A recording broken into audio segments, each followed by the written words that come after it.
Selamat sore teman-teman. Nah, di sini saya akan menunjukkan apa itu timing ya sebenarnya ya. Karena di sini mestinya sudah saya bongkar, jadi mungkin lebih bisa dilihat dengan jelas gitu teman-teman. Nah, untuk pertama langsung aja ya ke tutorialnya. Saya nggak bertele-tele. Untuk pertama itu timing. Nah, ini looper atas ini terhadap jarum. Jadi itu kalau gerak ini harus harus gesekan, harus apa namanya itu harus mepet, tapi jangan gesekan ya. Jangan gesekan. Nah, itu kalau renggang ini jarum itu tidak bisa berbuat apa-apa ya di sini. Di sini yang bertugas mendekatkan diri terhadap jarum adalah looper.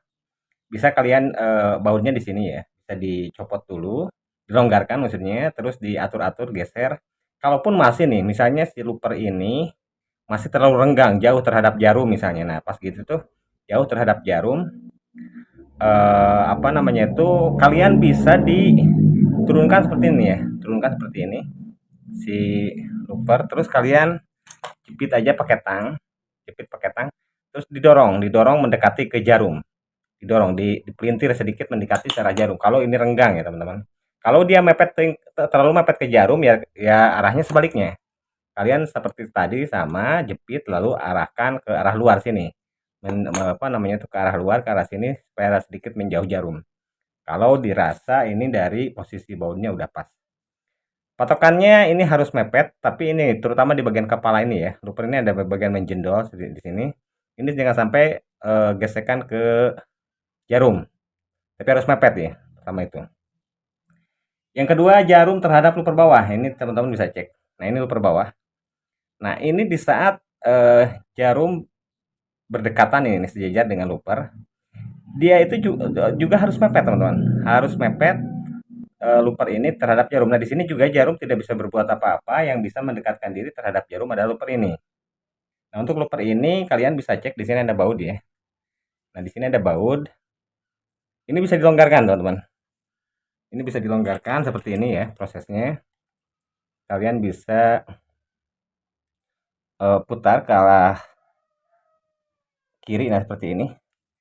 Jadi kalau kalian lihat cek lagi ya di sini. Nah, ini looper itu bisa digerakkan.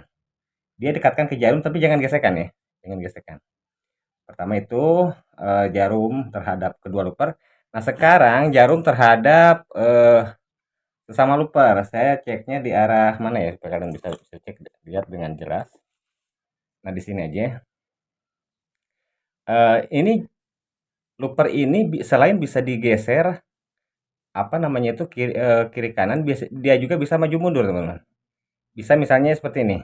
Nah, lihat nih. Ini bisa mundur, bisa sedikit maju.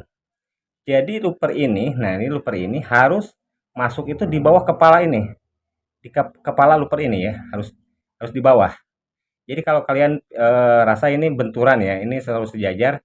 Kalian misalnya gini nih, misalnya ini dia tuh terlalu bawah. Ini kelihatan nggak menonjol kan? Jadi dia tuh sejajar, kepalanya sejajar. Itu kalian tinggal dorong sedikit. Nah, seperti ini.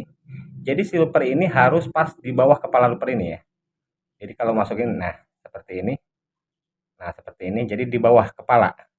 Aturnya dari sini, baut ini sama. Dan dia juga mereka juga harus mepet, tapi jangan gesekan. Sama tetap patokan seperti itu. Kalau dirasa udah pas ya, ini udah pas. Ini udah pas.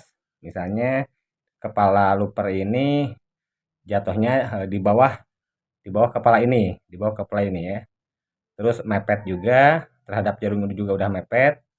Nah, kalian tinggal kencangkan lagi baut ini. Seperti tadi putar ke arah kanan. Nah, ini untuk bagian lubang ya. Nah, itu adalah timing looper. Sekarang yang kita bahas adalah selanjutnya adalah harus cek dulu takutnya terlalu mepet. Nah, ini adalah looper terhadap jarum. Jadi kalau posisi seperti ini ya, kalian posisikan seperti ini. Nah, itu lubang benang di jarum ini di atas looper. Nah, ini masih kelihatan kan? Dan ujung benang itu kalau diraba itu sejajar, sejajar. Untuk bagian untuk jarum ke looper atas ya, teman-teman. Pas jarum turun, nah ini berdempetan dengan looper bawah. Nah, kalau sejajar ini kan seperti ini. Si looper ini ngait benang dari jarum ya. Jadi dari lubang benang ini yang di jarum ini sekitar 2 mili sejajarnya itu. Nah, ini kepala luper udah masuk ya. Nah, ini udah masuk. Nah, segini. Ini di atas sekitar 2 mili, sekitar segini lah. Kalian bisa cek. Sekitar segini ini harus apa namanya itu? Sekitar di atas 2 mili di atas lubang jarum. Nah, di sini baru tugas jarum ya, teman-teman. Di sini baru tugas jarum, baut yang sini, teman-teman. Ini saya longgarkan ya. Saya longgarkan, kalian bisa paham. Seperti ini, longgarkan. Lalu atur nanti apa namanya itu jarum ini bisa eh,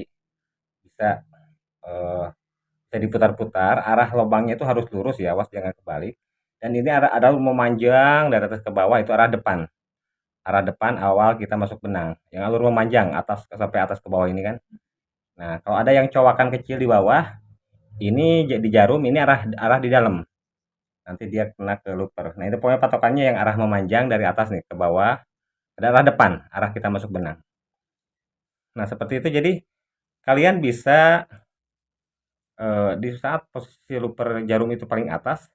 Nah, seperti tadi, patokannya itu si jarum itu harus apa namanya itu bawahnya itu sejajar dengan looper. Nah, seperti ini ya.